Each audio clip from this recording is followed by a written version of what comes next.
Olá pessoal, tudo bem? Dando continuidade às nossas aulas, hoje nós veremos os juros compostos, tá? O juro composto. E inicialmente nós temos algumas definições que é semelhante ao juro simples, né? Tem uma a menos, mas nós temos aqui o capital, que é o valor inicial, né? Quando nós temos um contexto, o valor de início, ele é o nosso capital. Temos a taxa de juro, que é aquele valor que vai ser acrescentado, né? Vai ser uma porcentagem de acréscimo. O tempo, em quanto tempo ele ficou aplicado, se é dias, meses ou ano, lembrando sempre que tem que estar na mesma unidade de medida da taxa, tá, de juro, e o montante é o valor final, depois da aplicação, tá, ou do empréstimo. Então, nós temos aqui, eu peguei o mesmo exemplo, tá, de juro simples. Simone fez a aplicação no valor de R$1.000 durante 7 meses, e aí aqui é a alteração. Dessa vez a taxa vai ser a juro composto, de 0,65% ao mês. Qual é o montante obtido ao final da aplicação? Então, assim como foi feito do vídeo de juros simples, aqui está a nossa tabela, e vamos lá. Foi aplicado R$1.000, tá? Deixa eu colocar aqui. Foi aplicado aqui, ó, R$1.000, e aí no final do primeiro mês, né, o capital era de R$1.000, depois a taxa de juros foi de 0,65%, que aplicado ao valor de R$1.000 gera 6,50 de juros, então 6,50 mais R$1.000, 1.006,50. Até aqui é a mesma coisa do que nós vimos no vídeo anterior. Porém, a mudança, né, o que caracteriza o sistema de juros composto é justamente o seguinte: no próximo mês, no segundo mês, você vai ter R$1.006,50. Beleza. Agora, o 0,65% ele vai ser aplicado sobre o novo montante. A gente pode pensar assim, ó, no primeiro mês esse é o capital que gerou esse montante, certo? Com essa taxa de juros. Agora, para o segundo mês, eu vou aplicar a taxa de juros sobre o novo capital, tá? No próximo slide eu vou mostrar a tabela de juros simples, a gente vai fazer essa comparação. Mas aqui você já vai estar reparando que por ter essa alteração, ó, antes era 6,50, agora é 6,54. Aumentou 4 centavos. No terceiro mês, ó, vai ser 6,59, depois 6,63. Então o que está acontecendo? Quanto mais o tempo passa, mais aumenta o acréscimo que vai fazendo em relação ao valor anterior, tá? Então tá aqui, ó, no juros composto, o acréscimo de juros sempre é diferente a cada mês, pois a taxa é aplicada sobre o valor capital do mês anterior. Então aqui, ó, eu coloquei a tabela da taxa de juros simples. Então qual é a característica do juros simples? Nessa condição aqui, em que a taxa é 0,65% e foi aplicado em sobre 1.000, né, o valor, ó, 6,50, 6,50, 6,50, 6,50, tá vendo? Independente do mês, sempre é 6,50, nós vimos isso. E aí a diferença está aqui, que no juros composto, esse valor ele vai aumentando, né? 6,50, 6,54, 59, 63 e assim por diante.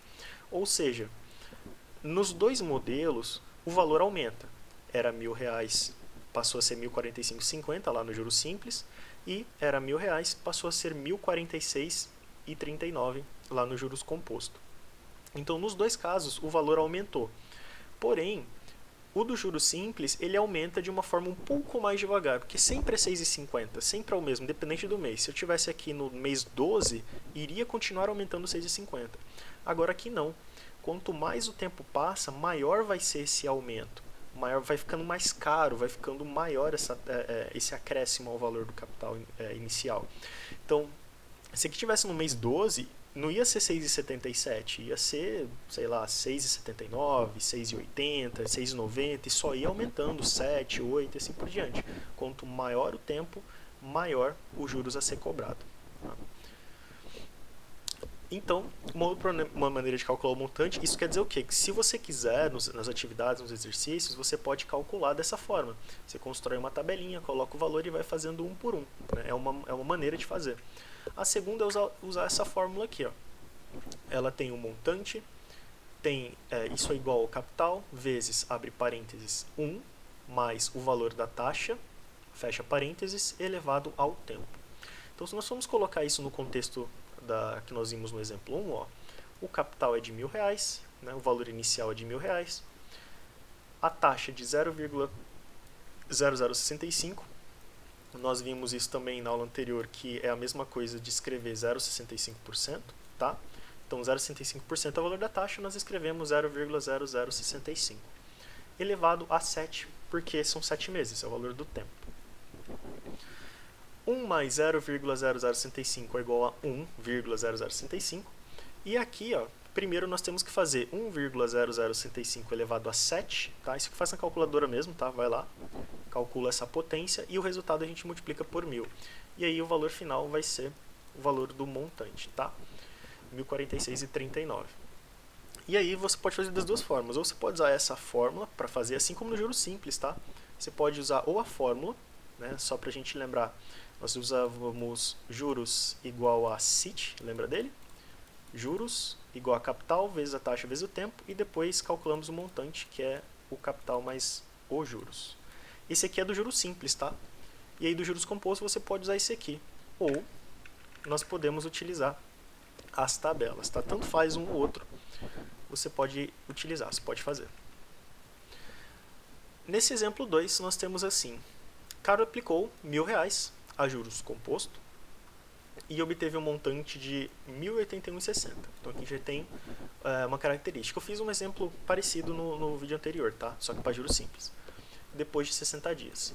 Então nós temos justamente o montante, que é de 1.081, ou seja, nós temos o valor final, temos o capital, que é o valor inicial, e nós temos o tempo, né, que é de 60 dias. Ele quer saber justamente a taxa, qual é o valor do I. Tá?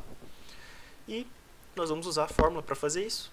No lugar do montante, né, da letra M, aqui, ó, M é igual a capital, que multiplica 1 mais I, elevado ao tempo. Tá? Esse C ficou bem feio, mas é o capital. Tá? Então o capital é 1.000, o montante é 1.081,60 e a taxa eu quero descobrir, então continua aí. E o tempo eu coloquei 2. Por que eu coloquei 2? Se ali está 60. Eu optei por isso por causa do seguinte: se eu colocar 60 aqui, eu vou ter um valor muito grande para fazer essa conta. Então facilita para mim pensar, bom, 60 dias é a mesma coisa que 2 meses, né? Se eu considerar que um mês tem 30 dias, nós vamos fazer essa conversão. Então 60 dias é a mesma coisa que colocar 2 meses. Então, colocando o número 2, eu vou estar achando essa taxa em meses. E aí, algo interessante, ó, ele fala qual foi a taxa de aplicação. Mas ele não quer saber se é em dias, se é em meses, se é em anos. Então não vai ter problema nós fazermos essa conversão. Bom, depois disso, o 1.000 está multiplicando toda essa parcela aqui da equação. Então ele vai passar para o outro lado dividindo. Ó. Ele estava aqui, ele vai passar aqui para baixo dividindo 1.081,60. Quando é feita essa divisão, nós temos o resultado de 1,08116, ou 816. E agora, ó, o 2 ele é uma potência, tá vendo? 1 mais I elevado a 2, ele é uma potência. Ele vai para o outro lado da igualdade como uma raiz quadrada. Então vai ficar assim, ó. Se é o 2, ele vai para lá como uma raiz quadrada. Então nós vamos ter a raiz quadrada de 1,0816 igual a 1 mais I. E aí você repara, quando esse 2 ele sai daqui e vai para o outro lado, ele não aparece mais. E aí eu já tirei o parênteses, tá? Aqui não é necessário. O parênteses só estava aqui para eu dizer que esse 2 estava elevando 1 mais I. Feito a raiz quadrada desse valor, isso vai dar 1,04. E aí esse valor de 1 aqui está positivo, eu passo para o outro lado negativo. Vai ficar 1,4 menos 1. E aí nós temos uma taxa de 0,04. Isso aqui é a mesma coisa que uma taxa mensal de 4%. Tá bom? Então esse aqui é um exemplo que, ao invés de você achar o montante, você acha o I, tá? Que é a taxa. E aí nós vimos algumas propriedades aqui de matemática também, beleza? Então é isso. Até mais. Espero que todos tenham um ótimo dia.